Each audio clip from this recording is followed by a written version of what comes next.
할렐루야. 2020년 8월 5일 새벽 예배를 우리 하나님께 올려드리도록 하겠습니다. 우리 이 시간에 함께 기도할까요? 사랑의 하나님 감사합니다. 오늘 하루를 주시고 첫 입술로 주님을 예배하게 하심에 감사합니다. 이 시간 신령과 진정으로 주님 앞에 예배하기를 원합니다. 종교적 행사가 아니요 우리의 삶의 전부가 속하는 예배가 되게 하시고 그 임재의 예배 가운데 오늘 하루의 삶이 속하게 하여 주시옵소서. 주님께 감사드립니다. 예수님의 이름으로 기도드렸습니다. 아멘. 우리 하나님 아버지의 마음 우리 함께 찬양하며 나아가도록 하겠습니다.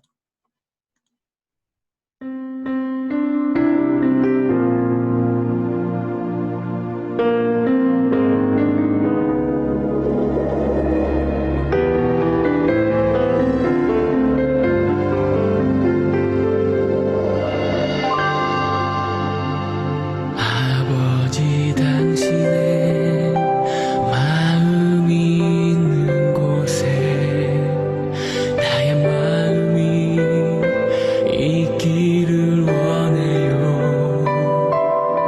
아버지 당신의 눈물이 고인 곳에 나의 눈물이 고이길 원해요. 아버지 당신이 바라보는 영혼에게 나의 두 눈이 향하길 원해요. 아버지 당신이 울고 있는 어두운 땅에 나의 두 발이 향하길 원해요. 나의 마음이 아버지의 마음 알아. 내 모든 뜻 아버지의 뜻이 될 수 있기를 나의 온몸이 아버지의 마음 알아. 내 모든 삶 당신의 삶 되기를.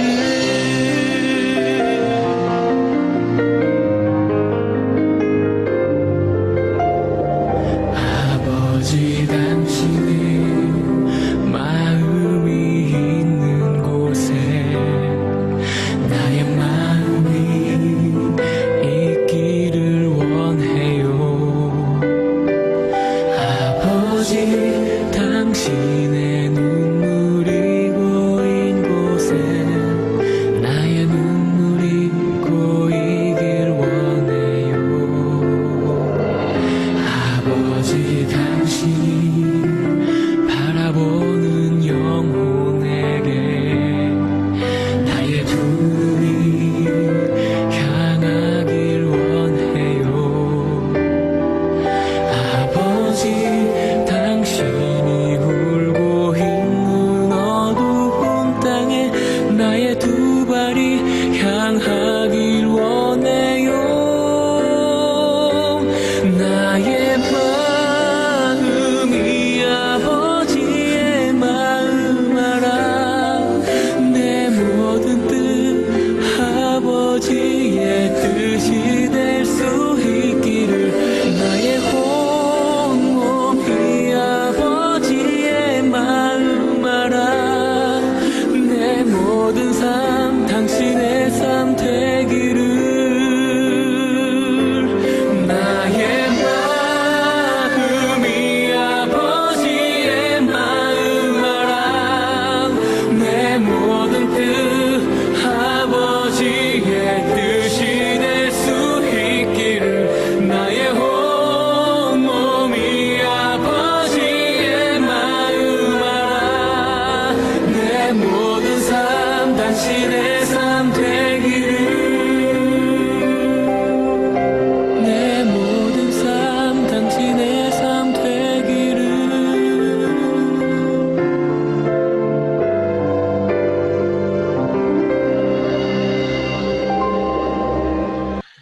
예배에 임한 우리 자신을 놓고 기도하겠습니다. 이 시간 성령님 내 안에서 역사하여 주십시오.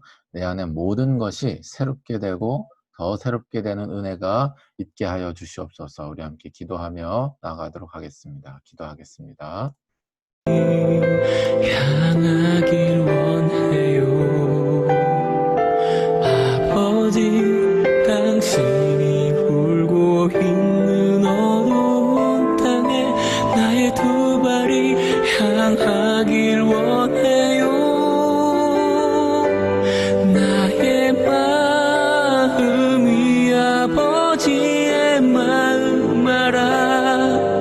내 모든 뜻 아버지의 뜻이 될 수 있기를. 나의 온몸이 아버지의 마음 알아. 내 모든 삶 당신의 삶 되기를.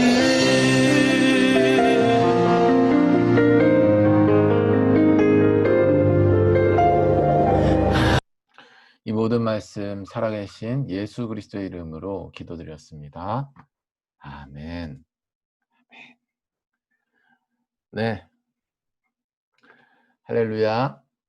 좋은 아침입니다. 오늘도 주님께서 주시는 사랑과 은혜의 빛이 우리 안을 가득 비추시기를 예수님 이름으로 축복합니다. 우리 아침 인사 하도록 할까요? 잠깐 카메라를 켜주시고요. 환관 얼굴들 보면서 아침 인사하도록 하겠습니다. 좋은 아침입니다. 좋은 아침입니다. 네, 좋은 아침입니다. 감사합니다. 오늘 주신 하나의 말씀 우리 함께 받도록 하겠습니다. 예레미야서 15장 1절에서 2절 말씀입니다. 예레미야서 15장 1절에서 2절 말씀입니다.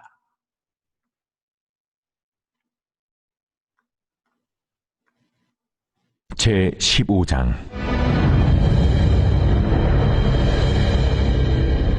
여호와께서 내게 이르시되 모세와 사무엘이 내 앞에 섰다 할지라도 내 마음은 이 백성을 향할 수 없나니 그들을 내 앞에서 쫓아내보내라. 그들이 만일 네게 말하기를 우리가 어디로 나아가려 하거든 너는 그들에게 이르기를 여호와께서 이와 같이 말씀하시니라. 죽을 자는 죽음으로 나아가고 칼을 받을 자는 칼로 나아가고 기근을 당할 자는 기근으로 나아가고 포로될 자는 포로됨으로 나아갈지니라 하셨다라. 내가 그들 네, 오늘 주신 하나님 말씀의 제목은 아버지의 마음을 받으라 라고 하는 제목으로 말씀을 전하도록 하겠습니다. 아버지의 마음을 받으라 라는 제목입니다. 네, 오늘 말씀만 이제 보면 굉장히 좀 어떤 면에서 보면 무서운 말씀이죠. 굉장히 하나님이 화가 많이 나신 듯한 그런 말씀이기 때문에 굉장히 저희 안에 걱정도 되고 또 두려운 마음도 들 수 있는 것이 사실인 것 같습니다. 이렇게 뭔가 하나님께서 굉장히 화가 나신 듯한 그러한 모습을 보면 여러분 어떤 감정이 드시나요? 혹은 어떤 생각이 드세요? 저는 이제 어린 시절이 생각이 나요. 부모님이 굉장히 많이 화가 나신 때와 굉장히 유사하다. 부모님이 굉장히 화가 나면 어린 시절의 저로서는 어찌할 바를 몰랐습니다. 이걸 뭐 왜 화를 내는지도 당초에 이해가 되지 않고 이 화를 내서 이제 결국 나게 되는 것이 상처이고 결국 피해적인 것밖에 없었기 때문에 부모님이 화를 낸다라고 하는 사실 자체가 굉장히 무서웠던 것 같아요. 그래서 참 아이러니하게도 우리가 장성할수록 그리고 우리가 돌보는 후배, 가까이는 뭐 후배 아니면 뭐 동생이 점점 많이 생길수록 그를 어떻게 보면 더 마음 가운데 우리 안에 두게 될수록 그를 더 아낄수록 사랑할수록 더 신경이 가고 그러면서 우리도 모르게 그에 대해서 뭐 화가 나고 또 아주 뭐 분노가 치밀을 때도 있다는 사실을 우리 스스로도 좀 알게 되는 것 같습니다. 사랑하기 때문에 화가 나는 것이죠. 물론 인간 세상에서의 화는 감정이 섞여서 어떠한 것이 표출이 되기 때문에 이제 분노는 하나님의 뜻을 이루지 못한다는 측면에서 보았을 때 방법적으로는 좋지 않은 것입니다. 감정이 섞여서 상한 감정이 섞여서 뭔가를 지도한다라고 하는 것은 말이죠. 근데 그것은 인간 세상 안에서의 한계이고 우리가 하나님 말씀을 읽을 때는 그렇게 읽어서는 안 되는 것이죠. 하나님께서 화를 내시고 분노를 표출하시는 것 뒤에는 항상 무엇이 따릅니까? 네, 그렇죠. 항상 회복이 따르는 줄로 믿습니다. 그러니까 이렇게 하나님께서 화가 나셨다라고 하는 것은 우리를 사랑하신다는 의미가 있고 또 그래서 반드시 회복시키신다는 방향이 있다는 사실을 우리가 주지한 채로 하나님의 말씀을 읽어야 될 줄로 믿습니다. 오늘 말씀을 그래서 묵상하기 전에 다시 한번 저희가 이런 예레미야서의 역사적 배경을 조금 더 구체적으로 살펴보아야 할 것 같아요. 오늘 하나님께서 이 말씀을 하시게 된 배경이 있죠. 그 배경이 바로 무엇이냐면 하나님께서 요시야 왕 때 개혁을 통해서 남유다를 이제 고치시는데 그 개혁이 다음 때에 와서 유지되지 않은 것이 이 심판의 어떤 결정적인 배경이라고 할 수가 있습니다. 이 예레미야가 BC 627년에 선지자로 부름을 받았는데 이때가 바로 요시야 왕이 통치하던 시기예요. 예레미야 1장 2절에서 3절 사이의 말씀은 이 예레미야가 이렇게 선지자로서 예언하던 이 시기의 왕들의 목록을 제공하는데 그것이 바로 누구냐면 요시야, 여호와김, 시드기야입니다. 요시야 왕을 중심으로 해서 이 예레미야서가 이제 쓰여지고 있다. 우리가 이렇게 이해를 하고 예레미야서를 읽으면 좋을 것 같아요. 왜냐하면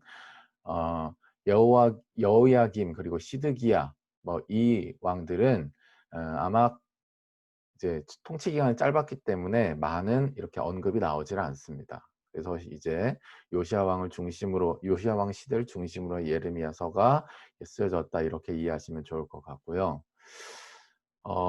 이 예레미야서 이제 서론 부분이죠. 1장에서 3절 말씀에 뭐라고 말씀을 하고 있냐면 여호시아의 아들 유다의 왕 여호와김 시대부터 요시아의 아들 유다의 왕 시드기야 11년 말까지 곧 5월에 예루살렘이 사로잡혀 가기까지 임하였다라고 말씀하고 있죠.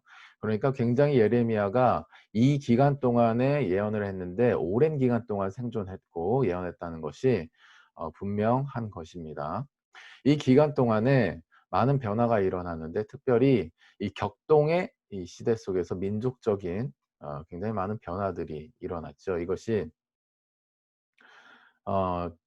이제 BC 722년에 북왕국 이스라엘이 멸망당하죠. 아수르 왕국에 의하여서.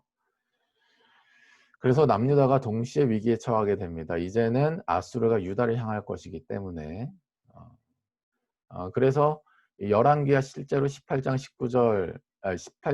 19정 사이에는 아수르 왕 사네립이 예루살렘을 차지하려고 위협했다라고 하는 장면을 우리가 얼마 전에 이렇게 묵상을 했고요. 하나님의 은혜로 그가 철군하게 되는 그러한 상황도 있었습니다. 굉장히 위협적인 상황이 이스라엘이 망하니까 이제 남유다 가운데로 계속해서 온다라고 하는 그런 시대적 배경이 있었고요.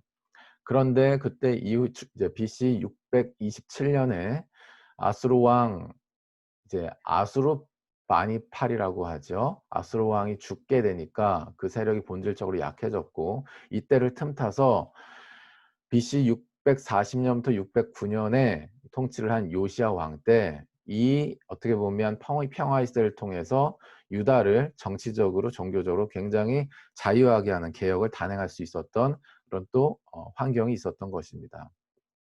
종교적 개혁을 단행하고 성전을 재건한 왕이 바로 요시야 왕이죠. 이 과정 속에서 율법서가 발견되었고요. 열왕기하 22장 8절 말씀에 요시야가 그 율법서의 내용을 듣고 깊이 회개함으로써 철저한 개혁을 구상하고 진행을 시키게 된 것입니다. 이렇게 개혁을 시행한 왕이 바로 요시야다라고 하는 점이죠. 그런데 예레미야서에서 그런 내용이 보이질 않아요. 여러분이 계속해서 묵상을 하시게 되는 것처럼 말이죠. 이 예레미야서 안에 계속해서 뭐 어떤 말씀이 있어요? 심판의 말씀, 하나님께서 심판하실 것을 예언하는 말씀이 주를 이루고 있습니다. 희한하죠. 분명히 요시야 왕 때를 중심으로 해서 예레미야가 활동을 했고, 분명히 개혁적인 조치들이 단행이 되는 것을 보았고, 또 그 이후의 시대를 이제 살아가고 있는 것인데, 개혁에 대한 내용이 크게 나오지 않는 것이죠. 그것이 굉장히 의문이 이제 드는 부분입니다. 그런데 열왕기서, 우리가 열왕기 상하 말씀을 이렇게 묵상을 하였지만, 이 이스라엘 민족, 그러니까 북이스라엘과 남유다의 이 민족의 왕적인 차원에서, 제도적인 차원에서 개혁은 분명히 단행되었지만, 지금 이 개혁된 이 내용, 그러니까 이 하나님의 성전을 재건하고 또 하나님의 말씀을 따라서 살고자 하는 삶으로 개혁하는, 우상을 철폐시키고 하나님만을 섬기는 그러한 문화들을 계속해서 재창하고 제도적으로 고착화시키는 이러한 노력과 별개로, 바로 뭐냐면 오늘 예레미야, 우리가 이전에 읽었던 3장 10절 말씀에 하나님께서 보시기에는 그것을 뭐라고 말씀을 하고 있냐면, 3장 10절 말씀 제가 읽어드리면, 이 모든 일이 있어도 그의 반역한 자매 유다가 진심으로 내게 돌아오지 아니하고 거짓으로 할 뿐이다 라고 본 것이죠. 왜 이렇게 말씀하게 되었냐면, 요시야의 아들 여호아스, 그러니까 요시야의 아들이, 요시야가 죽은 이후에 요시야가 개혁을 단행한 그 중심대로 살지 않았기 때문에, 바로 뭐예요? 그 조상의 모든 행위대로 여호와 보시기에 악을 행하였기 때문에 결국은 다시 원점으로 돌아갔다라고 하는 것 때문입니다. 그것이 열왕기 하 23장 32절에 나와 있는데요. 여호아스가 그의 조상의 모든 행위대로 여호와 보시기에 악을 행했다라고 말씀하고 있는 것이죠. 자기 아버지가 개혁한 효과를 다 말아버린 거예요. 다 원점으로 돌이키게 해버린 것입니다. 거기에 백성들이 다시 그 삶으로 돌아가게 된 거예요. 그러면서 이 유다가 요시야 때와는 다르게 다시 영적으로 또 실제적으로 쇠퇴의 길을 걷게 된 것이죠. 그러면서 예레미야서에 이러한 주된 내용을 이루게 된 것입니다. 요시야 때에 개혁이 아무 의미가 없게 된 것에 대한 초점을 맞추고 있다라고 하는 것이죠. 한마디로 앞선 세대에 임했던 이스라엘 백성들을 향한 개혁과 성전 재건의 사명이 완전히 다음 세대에 와서 이뤄져 버렸다라고 하는 것입니다. 그래서 예레미야가 이렇게 심판의 말씀을 선포하게 된 거예요. 오늘 본문 말씀을 우리가 그러한 배경을 가지고 이제 읽어보면 이러한 것입니다. 모세와 사무엘이 내 앞에 섰다 하더라도 내 마음은 이 백성을 향할 수가 없다라고 말씀하고 있는 것이죠. 그 앞전 14장 말씀의 말미에 19절 이하에 바로 무엇입니까? 주께서 유다를 버리시나이까, 주의 심령이 시온을 싫어하시나이까. 우리가 평강을 바라도 좋은 것이 없고 치료받기를 두려움만 보나이다. 주의 공의의 빛이 낱낱이 비침을 받고 있죠. 그러면서 구원자 되시는 여호와 하나님께 회개하며 나아갑니다. 20절 말씀에 여호와여, 우리의 악과 우리의 조상의 죄악을 인정합니다. 우리가 주께 범죄하였습니다. 우리를 미워하지 마십시오. 주의 영광의 보좌를 욕되게 하지 마십시오. 주께서 우리와 세우신 언약을 기억하고 패하지 마십시오. 진정으로 회개하고 있습니다. 주의 백성이 뭐예요? 주께 진정으로 간구하면서 회개하고 있는 거예요. 그런데 우리의 인간의 감정과 생각으로는 이해할 수 없는 범위의 내용 같아요. 뭐냐면 15장 1절, 2절 오늘 본문 말씀에서 하나님께서 그 기도를 들으셨음에도 불구하고 그러한 외침과 간구함을 들으셨음에도 불구하고 지금 이렇게 말씀하고 있는 거예요.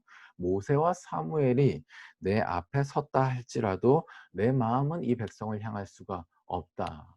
공의의 심판이 그들에게 내려진 것은 그가 대가를 치러야 될 것이다 라고 말씀하고 있는 것이죠. 2절 말씀이 그러한 거예요. 그들이 만일 내게 말하기를 우리가 어디로 나아가리요 하거든 너는 그들에게 이르기를 여호와께서 이같이 말씀하시느니라. 죽을 자는 죽음으로, 칼을 받을 자는 칼으로 나아가고 기근을 당할 자는 기근으로, 포도될 자는 포로됨으로 나아갈지니라 라고 말씀하고 있습니다. 우리가 오늘 이 말씀을 통해서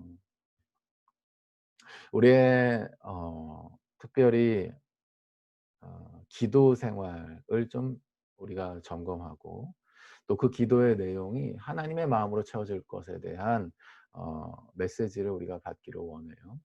우리가 신앙생활을 하고 하나님께 예배하는 삶을 산다. 그리고 하나님께 영광을 올려드리는 삶을 산다라는 방향성 아래 삶을 살아가고 있습니다.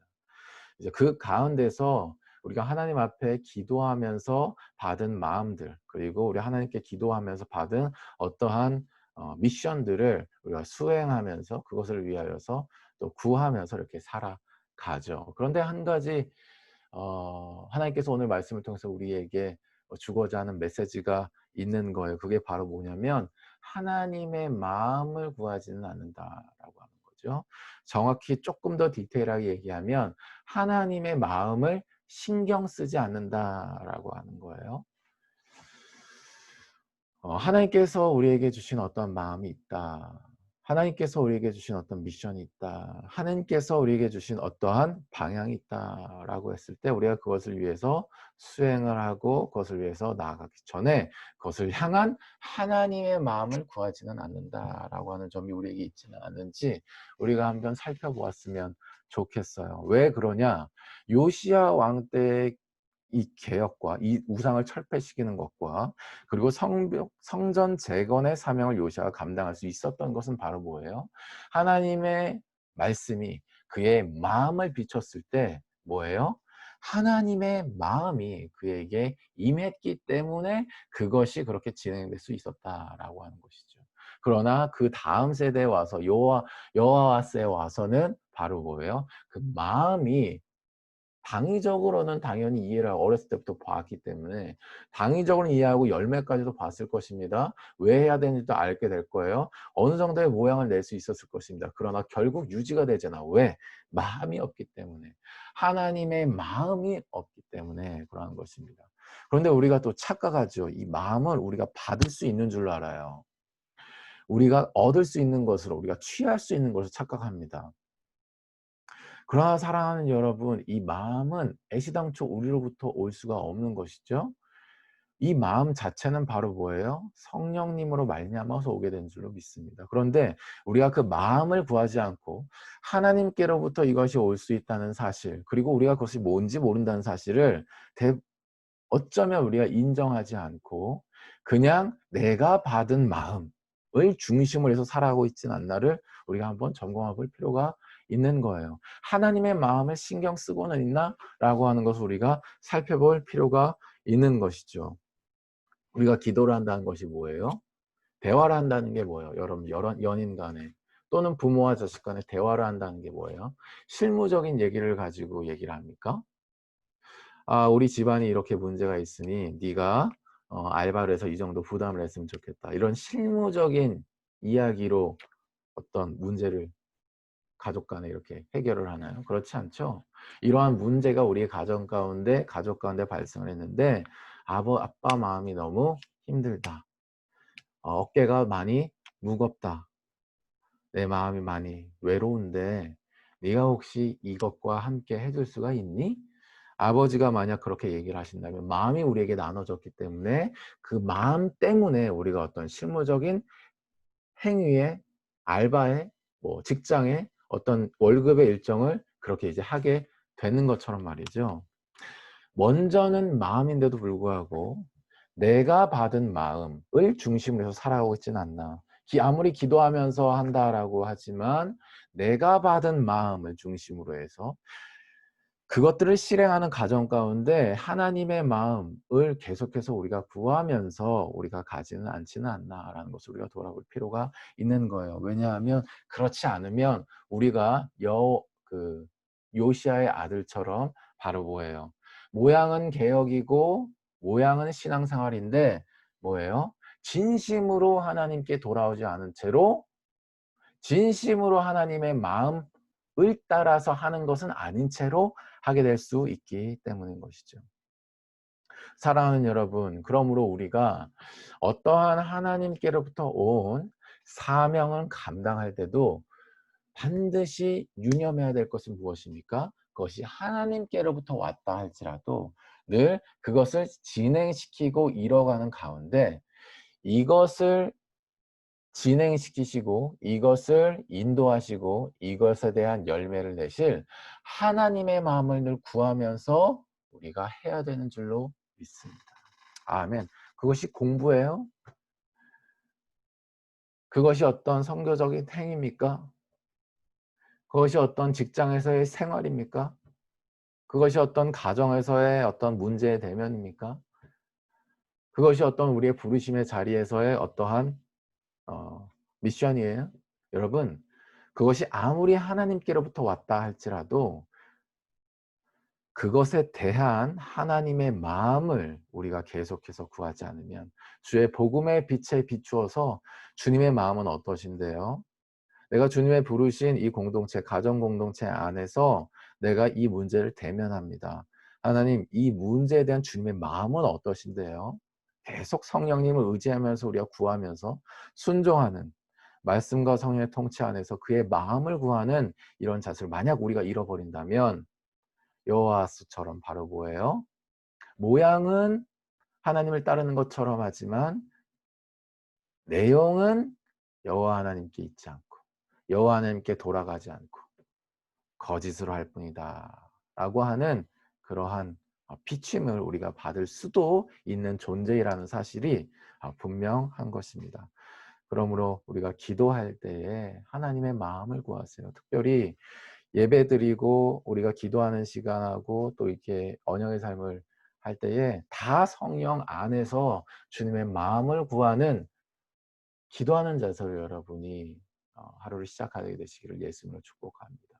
또 그 가운데 하나님의 말씀을 주시는 것 가지고 지키고자 우리가 살아가잖아요. 근데 그 지키는 미션이 있다 할지라도 그 미션을 실제로 삶의 현장에서 대면하고 실행할 때에도 바로 뭐예요? 그때 싹 얼굴을 바꿔가지고 그때 싹 마음의 옷을 바꿔가지고 그때 싹 우리의 어떤 중심의 컬러를 바꿔가지고 막 하고 뒤에 하나님을 생각하는 것이 아니라 그때에도 하나님의 마음을 구하며 나아가야 하는 줄로 믿습니다. 그렇게 했을 때 어떻게 돼요? 오늘 본문 말씀에서 하나님의 마음이 이 백성을 향할 수 없다. 하나님의 마음이 나를 더 이상 향할 수 없다라는 것과는 반대된 결과, 열매가 나타난 줄로 믿습니다. 하나님의 마음이 늘 하나님의 백성인 나를 향하고 아멘. 그 마음이 나를 통하여서 나의 순종함을 통하여서 이 세상 가운데로 흘러가게 되는 거예요.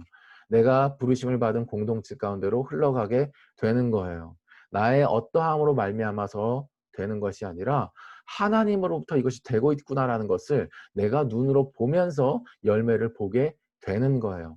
무엇이 중요한 거예요? 그 모든 현장 가운데서 미션을 수행하는 하나님으로부터 부르심을 받았다 할지라도 그 미션을 수행하는 것 가운데 하나님의 마음을 구하는 나의 중심을 통하여서 그런 것들을 우리가 보게 되고 맺게 되는 줄로 믿습니다. 사랑하는 여러분, 말씀을 정리하도록 하죠. 하나님 아버지의 마음을 받아야 합니다. 그것은 하루를 시작할 때도 물론 받아야 하지만 그 가운데 하나님이 주신 어떠한 삶의 현장 가운데 그 지킴을 행하고자 하는 모든 시간 가운데서도 바로 하나님 아버지의 마음을 우리가 받아야 하는 거예요. 요시아가 통렬하게 주님 앞에 회개하고 동시에 하나님께서 나를 구하시기 위하여서 이 카이로스의 하나님의 때에 이걸 비추셨구나라고 하는 동시에 사랑을 느껴버리니까 복음의 빛이 완전히 충만해져 버리니까 바로 뭐예요? 평생에 걸쳐서 그 모든 개혁을 단행할 때 성적 재건의 사명을 감당할 때 늘 그러한 자세로 할 수 있었던 거예요. 그러니까 그게 유지가 됐던 거죠. 바뀌지가 않는 거예요. 그 길에서 벗어나지 않는 것이죠. 그러한 삶이 우리가 되기 위해서는 바로 뭐예요? 그의 아들과 같이 그 중심에서는, 그 삶의 내용에서는 그 하나님이 주신 어떤 방향성은 이해는 하고 그렇게 길은 나름대로 걸어간다라고 하지만 사실은 그 모든 미션 가운데 하나의 마음을 구하지 않는 그러한 삶으로 살아가는 것이 아니라 하나의 마음을 언제든지 구하며 모든 미션의 수행 현장 가운데서도 우리가 구하면서 나아갔을 때 주님께서 우리의 삶을 통하여서 이 세대 가운데 개혁, 이 시대 가운데 성전의 완전한 회복, 통일한국을 이루게 하실 줄로 믿습니다. 나부터 그렇게 하나님의 마음을 구하고 받는 삶을 통하여 하나님 나라의 완성을 향하여 나아가게 되시는 여러분의 삶이 되고 우리가 되었으면 좋겠습니다. 우리 함께 기도하며 나아가도록 하죠. 자, 기도할 때 이렇게 기도하도록 하겠습니다. 성령님, 이 시간 성령께서 주시는 감동을 따라 기도하도록 하고요. 또 무엇보다도 아버지의 마음을 구하며 받아서 그 마음으로 순종하게 하여 주십시오. 여러 가지 미션이 있고 실무적인 문제들이 있지만 그 가운데서도 하나님 마음을 받아서 순종함으로 그 마음으로 행하게 하여 주시옵소서. 이 시대에 진정한 개혁, 진정한 회복이 나를 통하여 나의 삶의 현장 가운데 있게 하여 주시옵소서. 우리 기도하며 나아가겠습니다. 기도합니다. 아버지 당신의 마음이 있는 곳에 나의 마음이 있기를 원해요.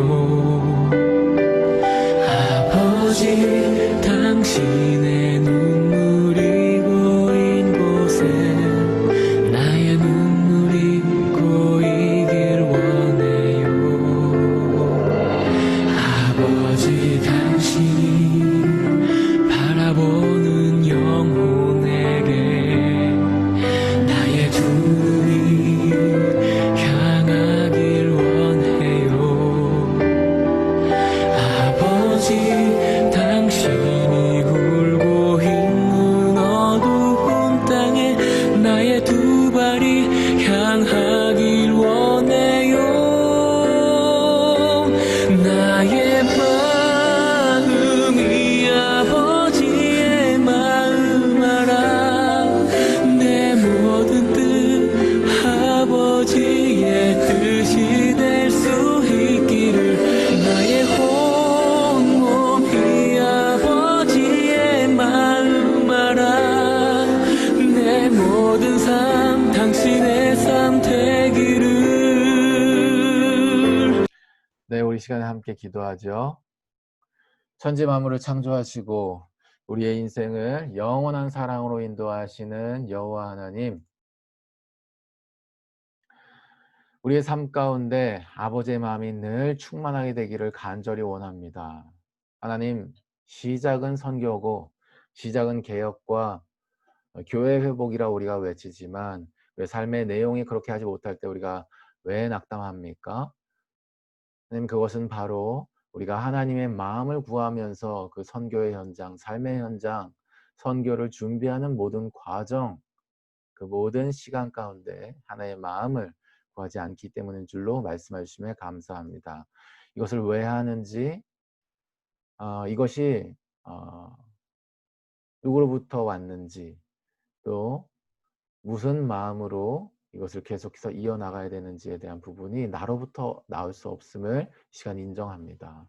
하나님, 주님께로부터 이 모든 것이 왔고 주님의 마음으로부터 예수님이 이 땅에 오시게 된 것처럼 나 역시도 이 세상에 존재하고 시간을 보내는 것이 바로 하나님의 마음으로부터 부름을 받아 살고 있음을 다시 한번 기억하게 하시고 그 마음을 항상 구하며 기도하는 자세로 삶을 살아가게 하여 주시옵소서.